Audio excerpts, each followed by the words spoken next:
When the Pimax Crystal Super was first announced, I honestly thought it might be the final perfect solution for all high-end PCVR enthusiasts. During the presentation they explained that you could detach the optical module and replace it with whichever one you preferred. High resolution, wide FOV and even OLED module. In my head this opened up endless possibilities and it made me think that the ultimate headset had finally arrived. Today we are analyzing the 3 modules released so far, the standard one, the high-density one for maximum detail and the ultra-wide model that gives a wider field of view. How did they perform? Let's find out in this video.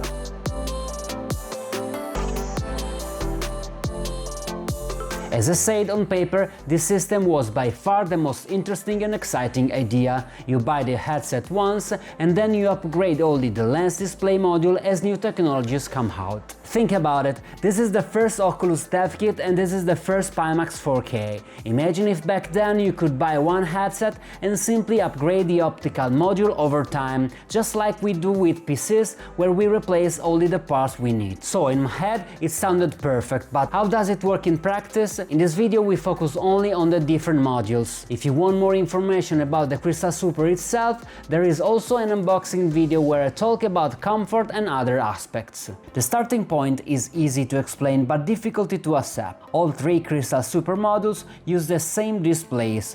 What changes are the lenses and the angular resolution. The relationship between the panel pixels and the field of view, also known as PPD, pixel per degree. In short, the 57 ppd modules gives more angular density than the 50 ppd, while the ultra-wide does the opposite, increasing the field of view but reducing binocular overlap. Before we talk about the modules, let me mention a couple of new updates you can now use in Pimax software to improve your gaming experience. AMD FSR is now supported and NVIDIA image scaling as well. There's also a new sharpening slider that can improve image clarity in VR without noticeable performance loss. There are new manual sliders for dynamic foveated rendering DFR in supported apps, allowing you to control the resolution of the sharp and peripheral areas to gain performance where needed. However, if you're using mods, and you'll see many mods in this video, I recommend disabling all these enhancements, especially DLSS, because they can conflict heavily with each other. So let's start with the 50 ppd module.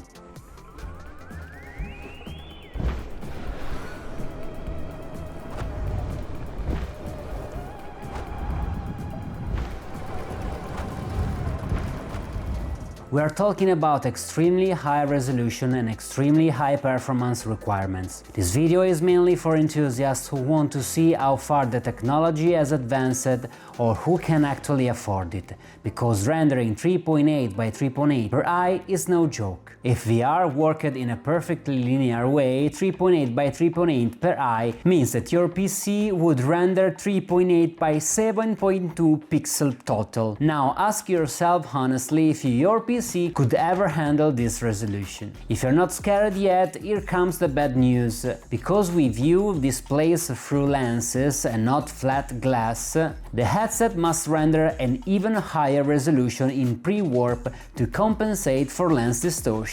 Only after stretching, filtering and reprojection does each pixel still contain real information. We'll make this explanation using the 50 ppd module and then you can apply the idea to the others. As you can see in the SteamVR settings, the Crystal Super needs to render 6.2 by 6.2 per eye in pre-warp, for a total of about 12,000 per 6.2,000 pixels. Absolutely insane. Of course, both SteamVR and the Pimax tool allow you to reduce the resolution slider to match your hardware and your visual preferences. This also means the lens profile introduces a lot of distortion, and we'll see how this value changes depending on the module. Here is a table showing several headsets so you can compare the render resolutions and understand what you're actually rendering. For example, the Quest 3 has a native resolution of 2000 by 2.2000 per eye, but must render around 2.6 by 2.7 thousand per eye in pre-warp,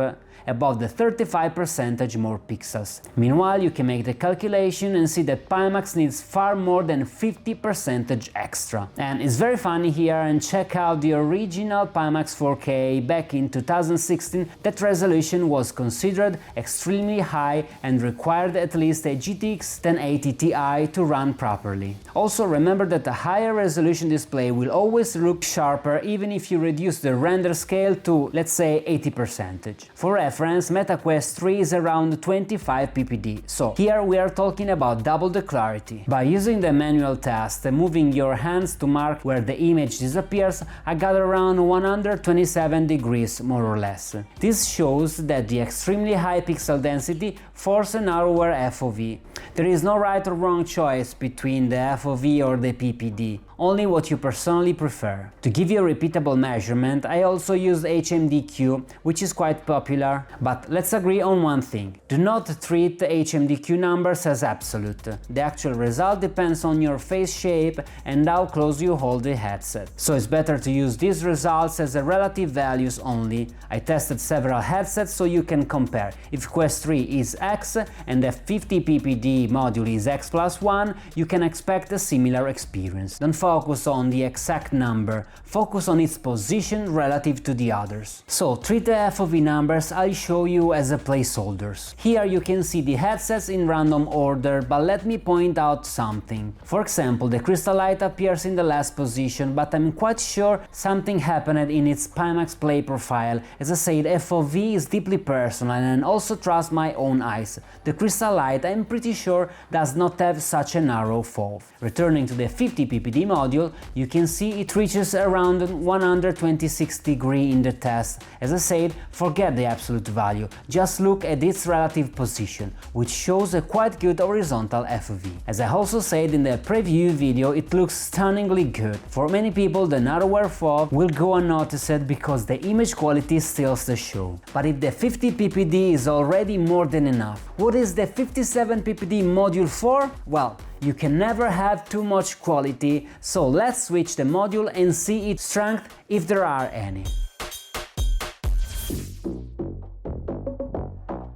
In practice, going from 50 to 57 ppd is impossible to see. At that resolution, you simply can't tell which module is installed. But what does matter is this. Since the FOV is reduced, the rendering resolution is lower. As you can see here, the pre-warp resolution is 4.3000 by 4.5000 per eye at 100% resolution. This means a solid frame rate gain, around 10-15 FPS on average at this resolution. What's the downside?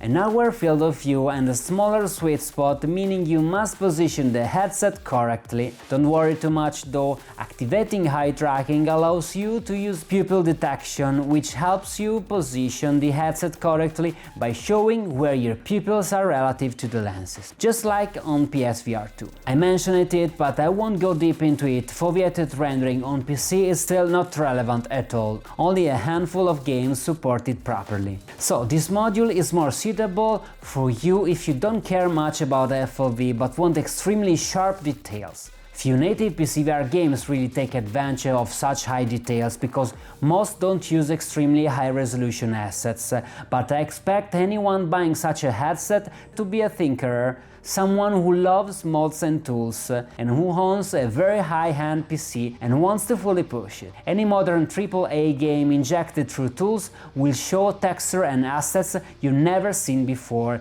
giving value to the work of 3D artists, concept artists and material designers who put effort into details. Once you find the right compromise to maintain 90 FPS, it's hard to be disappointed. So is this my favorite module? Let's see what happens with the ultra-wide before deciding.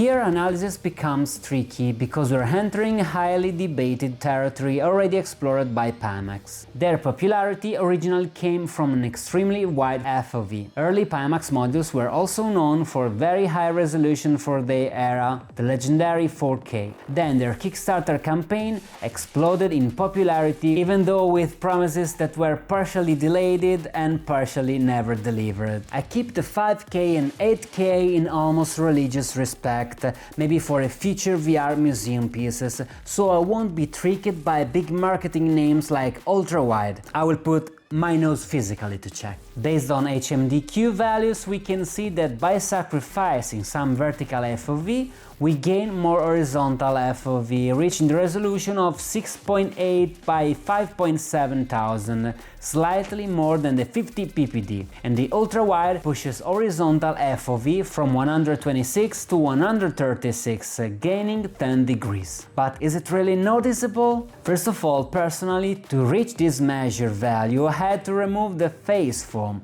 and I don't recommend that. You would need an extremely thin replacement, losing, I don't know, a little bit of comfort. I don't know, honestly, I'm not convinced. I don't see such a wide FOV with my eyes. The tool measures it correctly, but I don't perceive it so clear, maybe because the lenses are the same, the display are the same, and they have just changed the angular position of the display to reach this value. But what I do perceive is the massive rendering load of 6.8 by 5.7, meaning each eye exceed the 12,000 horizontal pixel barrier. Also, 136 degrees is a huge number to advertise. I'm convinced that to reach that theoretically value, the lens creates unnatural distortions. Yes, with the FOV tool I can read 136 degrees on the scale, but visually I don't feel those additional degrees. They may not be worth the performance cost unless you are a super fan of wide FOV and want to recapture the feeling of the old Pimax 5K and 8K series.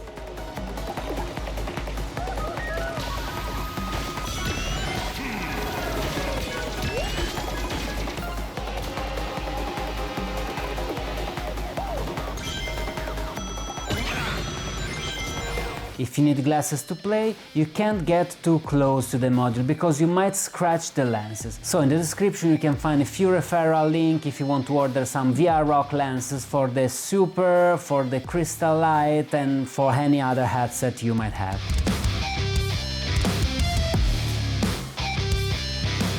Just for fun, I gathered values from my many headsets to analyze them and provide more reference points. Look at the Valve index, it holds up well with almost 110 degrees, and the 100% rendering resolution is very low. But let's see also the 5K and the 8K. The 8K reaches 8000 by 3.8 thousand per eye. And yes, that 160 degrees FOV is truly perceivable. I used it again recently with modern games to refresh my memory, and two things stood out. The pixel density is far too low for such a huge FOV, even though the number of pixels rendered is enormous. And this is a mathematical limit, so we'll always have this problem. Surprisingly, with the new Pimax Play and with UEVR, everything works incredibly well. Modern games render huge areas outside your monitor's view, so a wide FOV feels natural and avoids sudden pop-ins. For example, Stellar Blade already renders a lot of surrounding world that wouldn't be visible on a 69 aspect ratio monitor, so with a giant FOV everything feels lively and detailed. It was a very unique experience,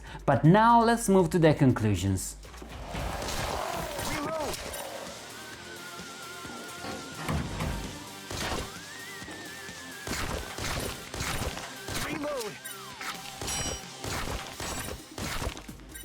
A reminder, the PCVR upgrade event is still active. This means that whether users want a Crystal Super or a Crystal Light, they can enjoy exclusive benefits by providing proof of purchase of a previous headset, MetaQuest, Varjo and more. The PCVR upgrade event will last till the end of the year. To upgrade to Crystal Light, you can receive $100 discount applied directly, and upgrade to Crystal Super, instead of discount you can get the Pimax DMAS headphones or a prescription lenses by HonsVR up to $159 value. Modules are sold separately on the Pimax website. These are enthusiast-level products for a very specific niche. Even if you're watching this and don't have any money, I hope you're watching because you enjoy learning and exploring VR tech.